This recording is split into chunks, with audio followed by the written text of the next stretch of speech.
Drugs నిర్మూలన కోసం జరుగుతున్న పోరాటంలో ప్రతి ఒక్కరూ భాగస్వాములై డ్రగ్స్ మహమ్మారిని నిర్మూలించి భావితరాలకు మంచి భవిష్యత్తు అందిద్దామని అధికారి డీఎస్పీ రమేష్ పిలుపునిచ్చారు. హైదరాబాద్ పరిధిలోని మలక్పేటలో నెహ్రూ మెమోరియల్ ప్రభుత్వ పాఠశాలలో టీఎస్ న్యాప్ సిటీ పోలీసుల ఆధ్వర్యంలో డ్రగ్స్కు వ్యతిరేక అవగాహన సమావేశం నిర్వహించారు. విద్యార్థులు యువత గంజాయి లాంటి మత్తు పదార్థాలకు బానిసలై బంగారు భవిష్యత్తును నాశనం చేసుకోవద్దని సూచించారు.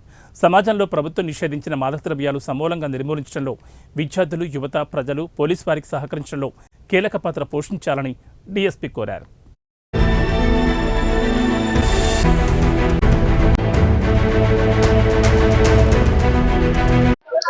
ఈరోజు తెలంగాణ యాంటీ నార్కోటిక్ బ్యూరో మరియు హైదరాబాద్ సిటీ పోలీస్ ఆధ్వర్యంలో కొన్ని ప్రభుత్వ స్కూళ్లలో మేము ఈ డ్రగ్ అవేర్నెస్ క్యాంపును మేము ఆర్గనైజ్ చేయడం జరిగింది.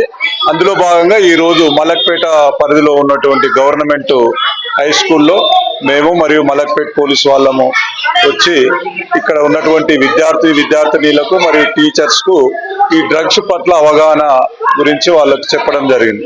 అసలు డ్రగ్స్ అంటే ఏంటివి, ఎక్కడి నుండి వస్తున్నాయి, ఎట్లా వాడుతున్నారు, దానివల్ల నష్టాలు ఏంటివి, లాభాలు ఏంటివి విద్యార్థులకు మేము ప్రాక్టికల్గా వీడియోల ద్వారా మరియు కొన్ని లైవ్గా కూడా వాళ్ళకు చూపించడం జరిగింది.